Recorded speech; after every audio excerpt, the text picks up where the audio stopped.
Welcome to the American Med Spa Association podcast, Medical Spa Insider. This week, AmSpa founder Alex Thiersch is speaking with Lana Kerr, CEO and founder of Lumisque Skincare. All right, everybody, welcome to the podcast. This is Alex Thiersch. Very, very happy to have all of you here. We have on the AmSpa hotline the lovely and talented Ms. Lana Kerr, Lumisque Skincare, which she is the founder and CEO of. And more than that, you recently joined me and a bunch of others at the Walk conference in Terranea, which was an amazing event, and I got to spend a little bit of time with you there, and I thought that was amazing. I got to meet you. I'm so excited to talk to you about your business and the entire line of products that you have. Especially, you've got your CO2 lift line of products that I think it looks really incredible. More than that, I want to talk about your journey. It sounds like you've had a fairly impressive rise, but you've had a ton of experience in this industry, and I know you're kind of a global brand now. But first of all, thank you for joining. Hope all is well. Appreciate you being here. What is new? Well, thank you so much, Alex, for having me. I'm so excited about your brand, AmSpa, and just even seeing the growth. It really has inspired me, and congrats to you. And I've said it to you before, to have a male dominate in this space of aesthetics. I think it's with such finesse. It's truly admirable, and I really admire it. And I really I feel very honored to be on your platform today. So thanks for having me. Thank you for saying that. I appreciate that. It's total luck. I was born this way.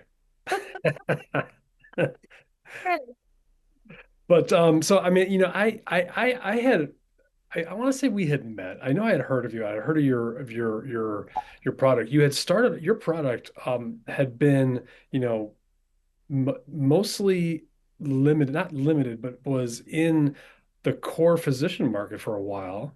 And that's how you started. But I would love to, first of all, just give everyone a background, a quick thumbnail sketch on what Lumisque Skincare is, the kind of what it does at a high level. And then I'd love to get back into kind of how you got into this and what your journey was, because I think it's going to be fascinating.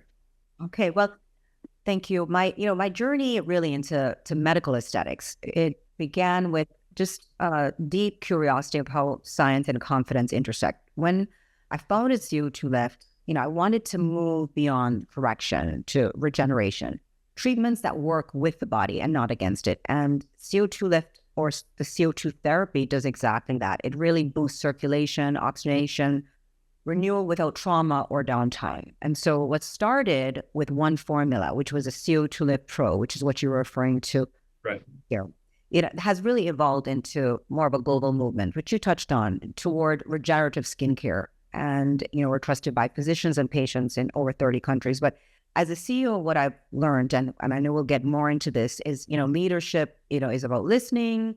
It's about your customers, what the industry truly needs. And I saw that was coming as for changing from correction to regeneration. That's what I was kind of seeing. I felt it. I've always been one of those people who like to start a movement. You brought on Jane in your AmSpa, which that was such an outstanding talk she gave, and read her book actually a year into starting Lumisque, and I wanted to really model that. She created an industry, and she changed the way skincare merged with derm care or professional care, and we wanted to also create and redefine an industry with something different, something that was regenerative, and that's really what we did. And so my mission is just to really empower people to age vibrantly, restore confidence, redefine what beauty means through the lens of regeneration. Yeah, that's awesome. So I'm so curious. I've been meaning to ask you this for a long time, so I'm very excited to have you on the show so I can, how did you, first of all, where are you from originally? And because you have a slight accent, I'm trying to place it. I want to say it's like Canada or something maybe like that. Where are you from? I'm originally from Jamaica. I was Jamaica, okay. So I was way off. Because you know what it is? It's the British influence that you're hearing. Gotcha. It's and get me upset, and you will really hear it kick in. Okay, good, because that was completely wrong. So, how did you get into, first of all, were you a born entrepreneur? I mean, did you always know you wanted to start your own company? Yeah, so I was born in Washington D.C. Uh, Okay. with my parents were at Howard University. My mother was at dental school. Moved back to Jamaica when I was around 4 and grew up in Jamaica. But most Jamaicans that you speak to are just born entrepreneurs. Like the whole skits on Saturday Night Live with Jamaicans having 3 or 4 jobs. That is so true. Is it? Okay. you know I had my first business when I was 14 years old. I graduated high school at 15, so 14 Yeah. it got into what is called a bun. It was a bun business, and my father had owned the largest single owned dairy farmer in the Caribbean, and we had a processing plant where we processed the milk and juices, and we sold them to the hotels and to supermarkets. So, and then my mother had her own dental practice. So I was really, my parents really modeled that for me. And my friend Heather, she had booked, she had won the baking competition in school, and so I was like, let's form a business. I have all these business contacts from my father. Easter time they give buns. Let's create a business. And so I always liked business. At 18 years old, I'll just tell you the story because it's kind of. I was telling it just the other day to someone. I started a pig farm. The reason when you have milk and you supply it to the supermarkets, you're going to have spoiled milk. And we were throwing away spoiled milk. And I went to my father and I said, Daddy, what are you doing with the spoiled milk? And he said, nothing. I'm like, okay, what can I do with spoiled milk? Raise pigs. And we had like Is that right? hallelujah, which is like spinach, which is similar, same family. So that's iron. So I would have the protein and their iron, and we raised pigs and sold it to jerk pork is a big thing in Jamaica. So I would sell it to the farmers. So I've always had that business mentality and Yeah. got my own business. Yeah. So you certainly have the knack for seeing opportunity and seeing where things connect. So we're gonna have to draw a through line between jerk pork and skincare. So that's going to be something we'll have to figure out. So then you've always had this entrepreneurial spirit. Your parents obviously kind of imparted that on you. Um, there's a big difference though between starting a business after high school and then getting to where you are now. So how did you get into aesthetics, and when did you first start realizing that this was the area you were going to gravitate towards and where you're going to make your career? So my professional career started out in accounting, business and accounting. I worked with KPMG, and then I worked in investment with Smith Barney. So I started that, and I kind of wanted to check that off. But Yeah. I've always had a passion for beauty and health. It started, my mother is very vain. So she's always, I mean, I remember even just when I was younger, she's like, stop frowning, you're going to create a line right here. So she, that kind of, I love that my friends would enter, they were in modeling, and I love that space, but I also like the health space. My brother got ill or sick very early on in his life, where he developed colon cancer. And so we looked for alternatives for health. So that kind of merged my passion into wellness. And so I went back to school, studied nutrition, and left Smith Barney and opened weight loss clinics. So we had several locations throughout Florida. And this was way before the GLP-1 phase. We used HCG. You're thinking 20 something years ago. We were the first in the Tri-County to use it. And we've treated over 30,000 clients through that. And so that started my whole thing into wellness. And when people started to lose weight, they started wanting to take better care of their skin. So that led us to, let's open a spa, which we opened right on Las Olas, which was down the street from Chino Bay. And I'm thinking, okay, we need to have something different from him, that we can provide. And we would just interview people in terms of what they do for their skin. And one of the things that caught my attention was this woman who had done carboxytherapy. It's something that I had never heard about.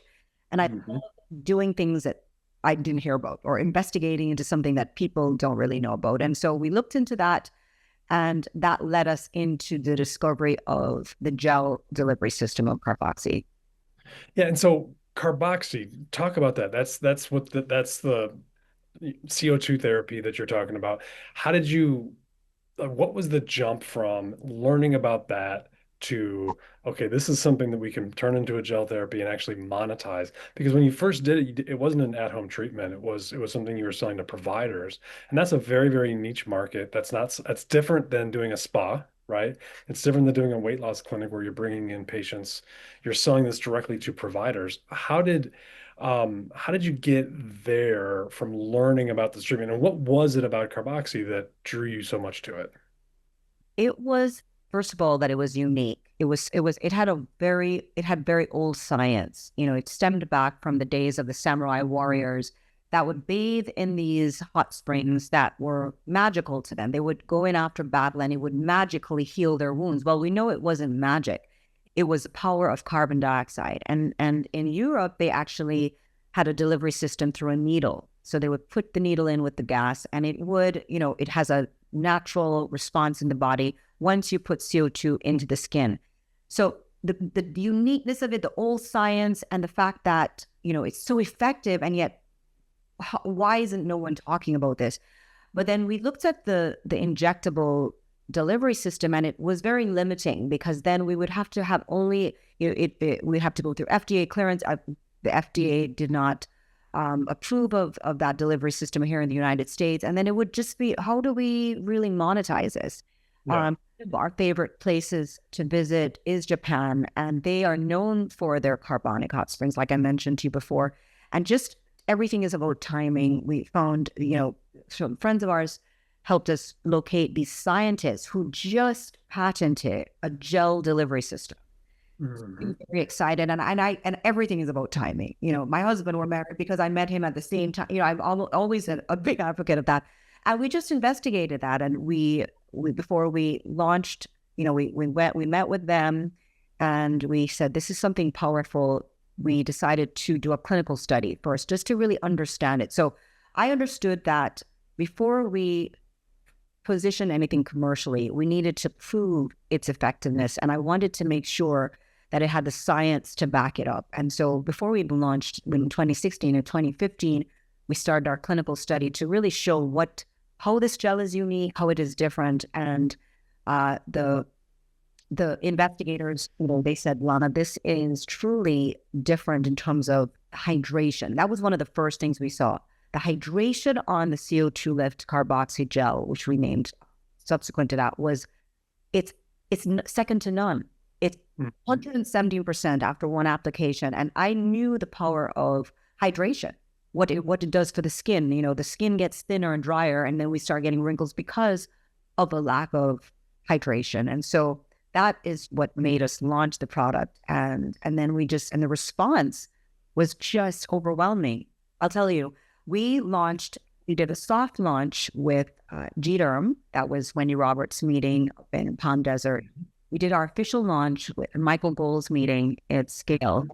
And, we had Wendy Roberts. She spoke about the science, and it was a scramble, because we're now looking for people. Who do we put this on the face to show how remarkably it transformed the skin immediately?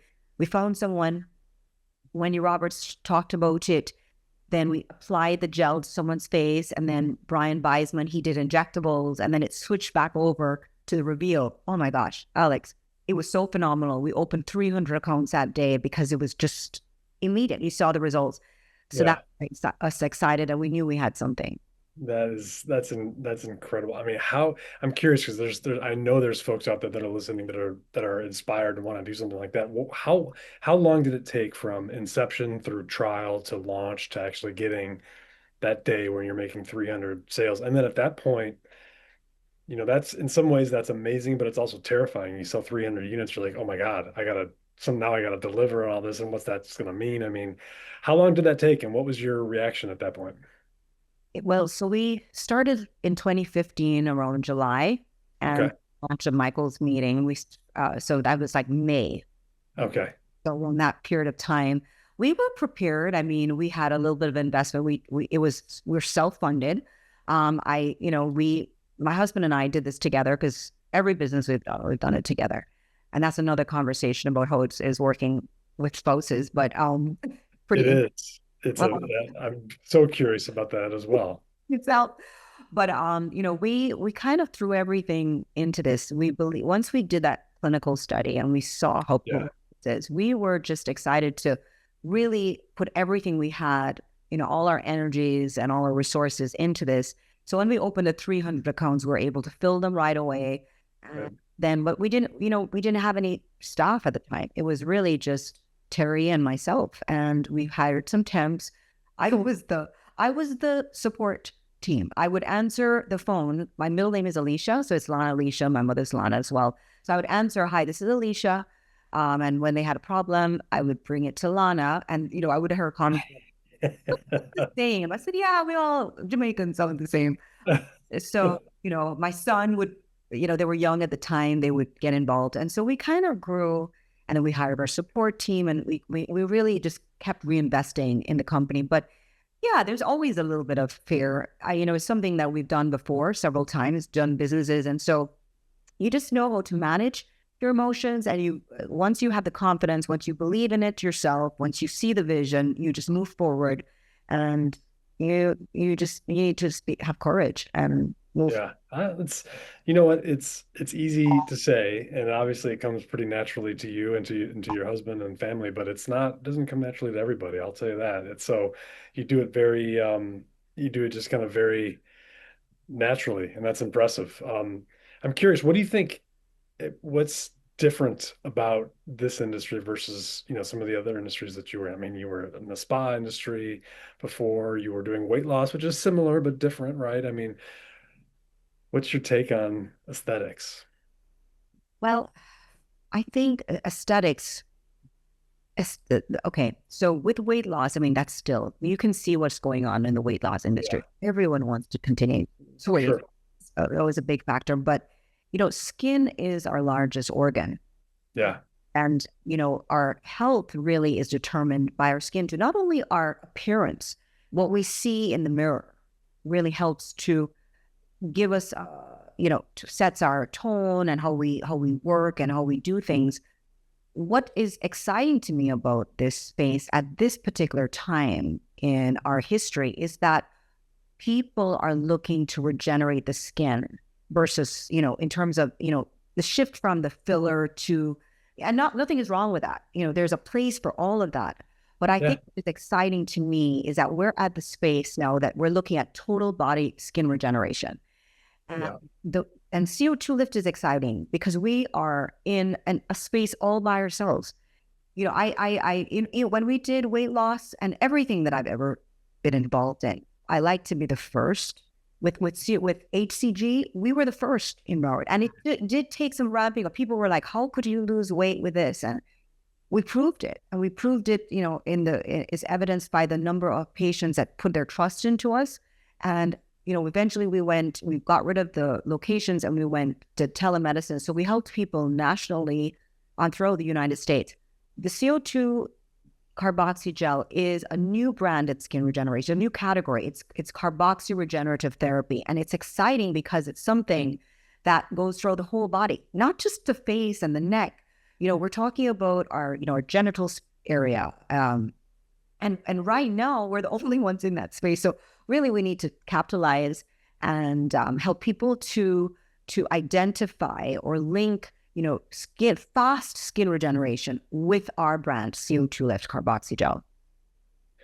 that's exciting. And so you know, were originally when you were first started out, I mentioned this earlier, you were focused primarily on kind of the derm world. And now a lot of our audience are medical spas, and there are folks that are like getting ready to open med spas and have aesthetic clinics.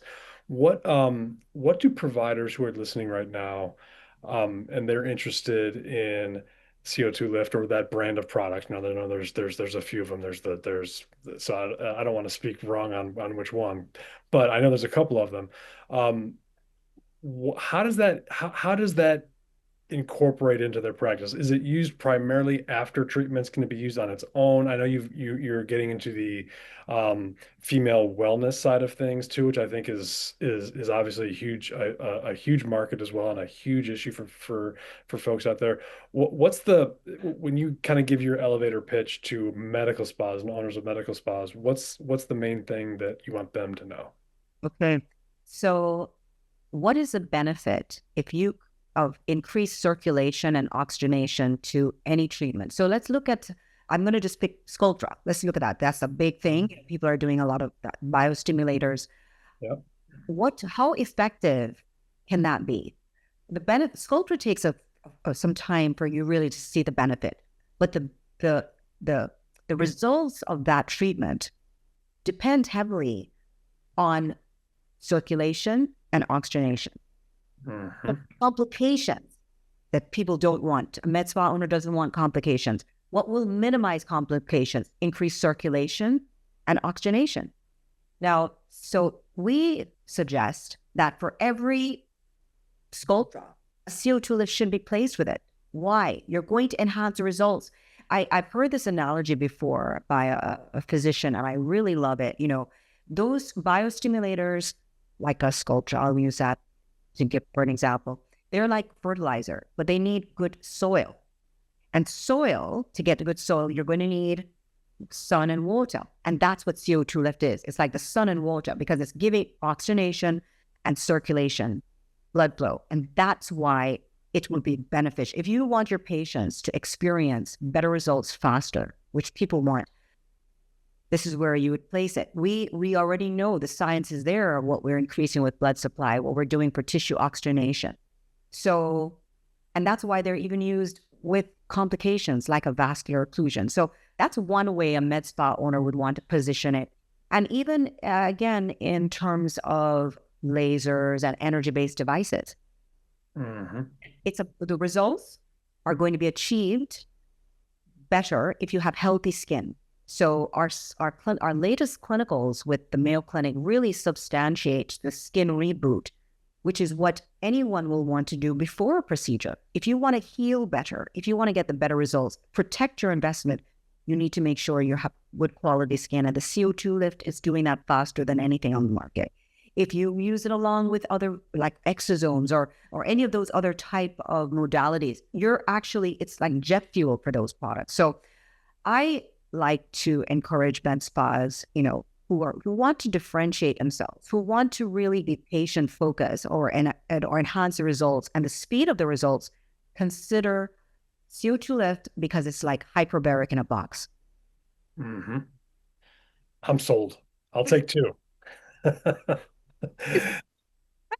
But one thing you mentioned before we went on was what you've been focused on recently is female health. But it was interesting because you mentioned it's not difficult to talk to women about women's health, but it's kind of changed in the manner that you've had to do it, which I found interesting. And we had, I mean, gosh, I got into this industry back in like '08, and maybe 10 years ago or so, there was the big craze with vaginal rejuvenation and all the laser devices and energy devices, and that seemed like it was going to be here to stay. And there's still some activity, but it hasn't caught on quite as much as we all thought it would.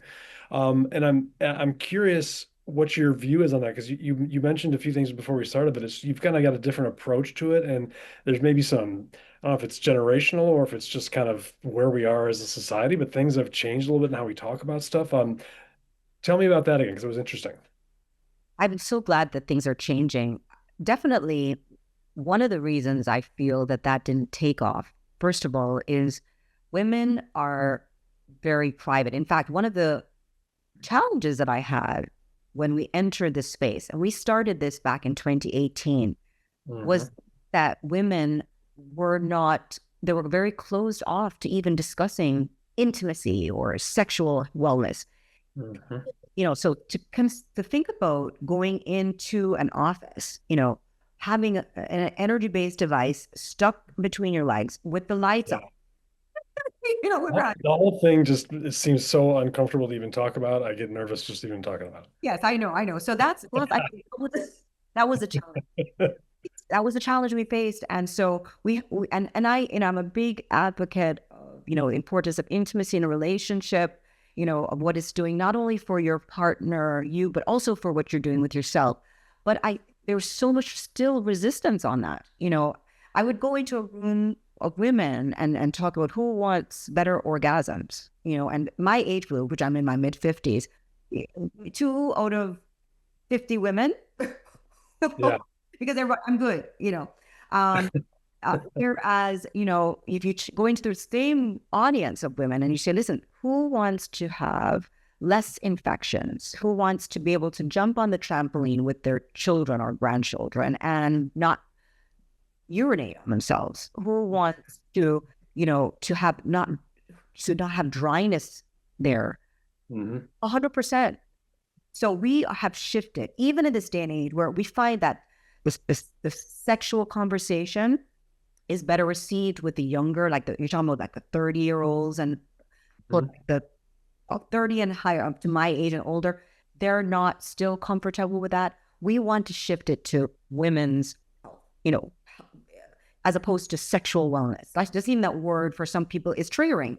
And so we want to do, because that's really what it's about. It's about feeling comfortable in your own skin. And all of those other benefits are some of the real benefits to quality of life that women appreciate. And so we want to focus on that, help educate women to make them understand that this is not something that, because you're experiencing these symptoms, it's not something that you've done to yourself or take it.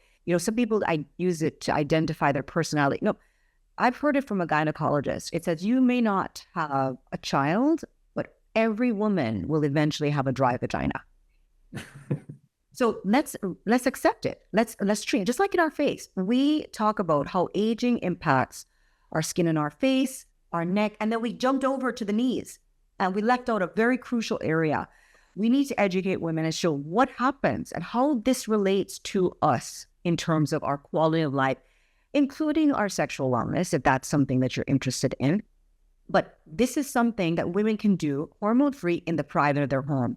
And changing that direction, Alex, has really helped us to get attention of more women, and they feel more comfortable talking about what really we want to do. And not only hormone-free in the privacy of your own home, but you don't have the discomfort and the bright lights and all of that. You remove all of that from the equation, which I think is huge. I mean, what's the response been with your product? Just so much better. So much. This month here, we're in October, coming to the end, and it's Menopause Awareness Month, and we've done so many different activations in regards to the education, and we're so well received. What was really impressive to me is how we are impacting women in a country like Saudi Arabia, and where we're seeing 3 times the sale of V than the Pro, which was really interesting to me because I'm not being, I guess, as educated in terms of their culture until now, and because now we're there, just getting more educated, how women see that area of their bodies, and think about that, 3 times more V.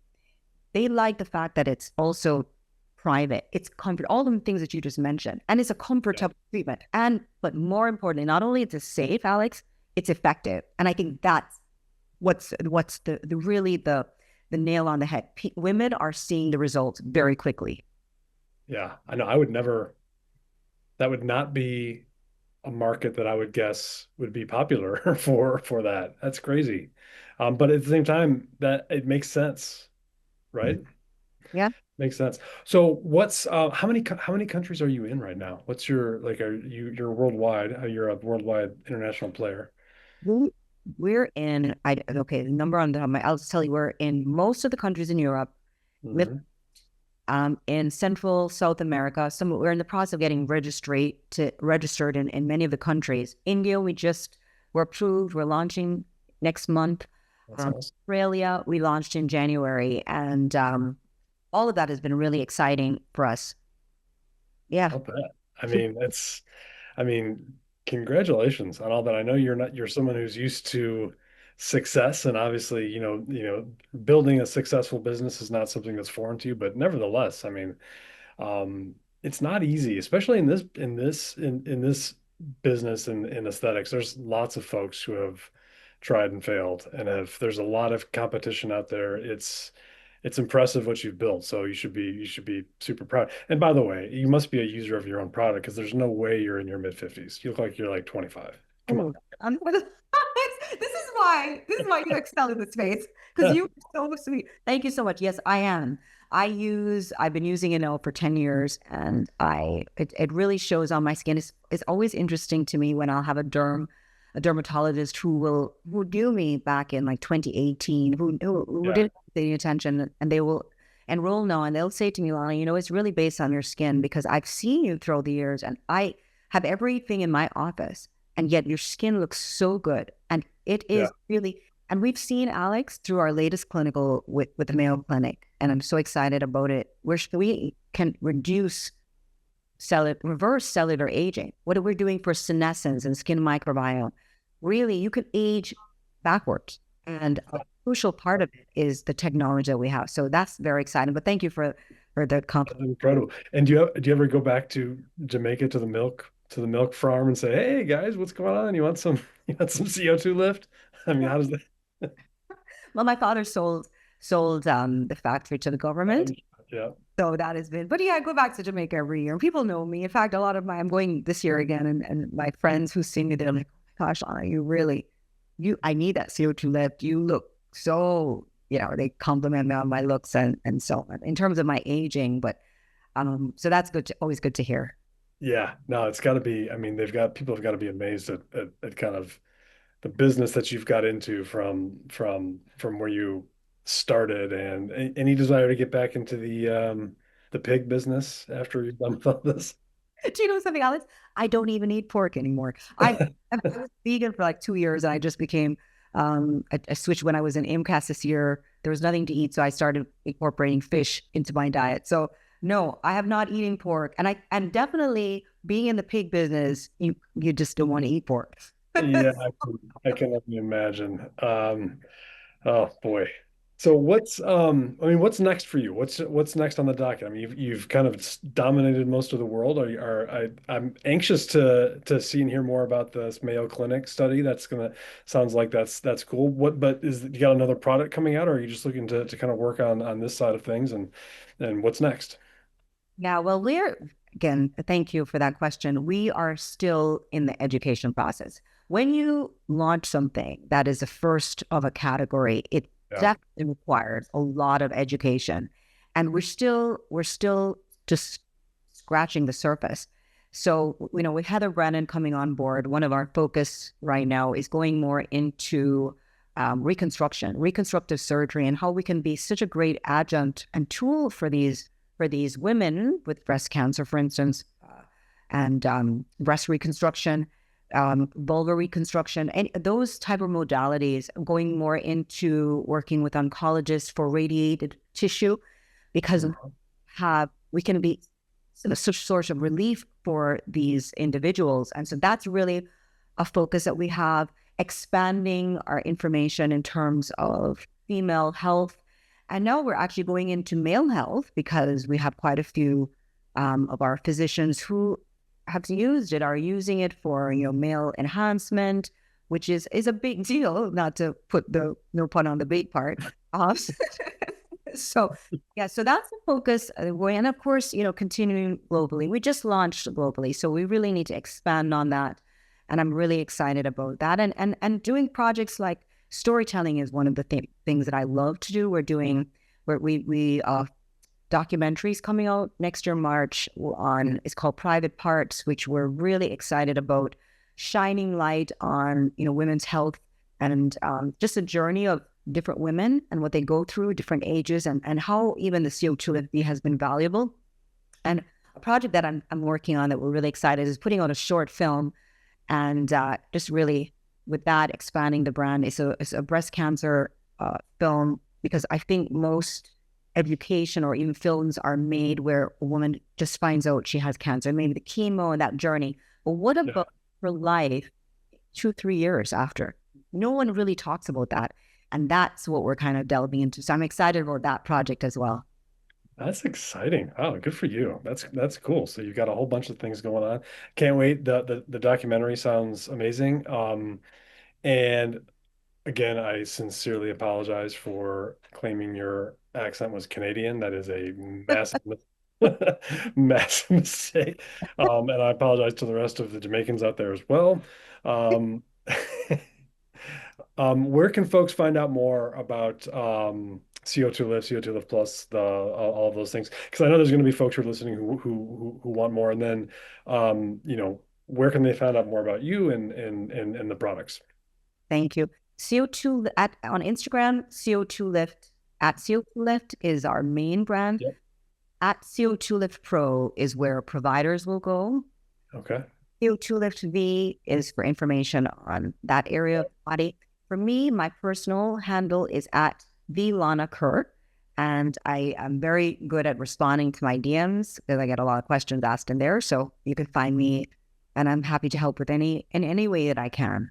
Yeah, that's awesome. We'll have to bring you back and get you to answer some questions from the folks, and we'll have to get you obviously to the medical spa show in April and get you up on stage too to have people hear from you. I think what you're doing is great. I appreciate you coming on. I look forward to having your involvement even more, and it's been a pleasure.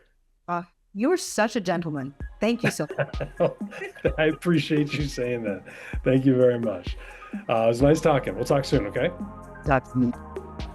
Thank you to our producers, Madeline Moeller, Marketing Content Coordinator, who organizes the podcast schedule and guests, provides topics and talking points, and myself, Joe DeGuzman, Technology Operations Manager. I handle the audio and video editing, voiceovers, and tech. Kate Harper, Senior Digital Marketing Coordinator, who makes all of our graphics and manages the podcast platform. Esme Uriastegi, Senior Social Media Coordinator, who makes and posts all the clips for the podcast and posts them to our social feed. Our music is by Ghost Score. Thank you for listening to or watching the Medical Spa Insider podcast. Please follow or subscribe wherever you listen to your podcasts and subscribe to our YouTube channel for future episodes. For more information about the American Med Spa Association, please check our show notes or in the description below.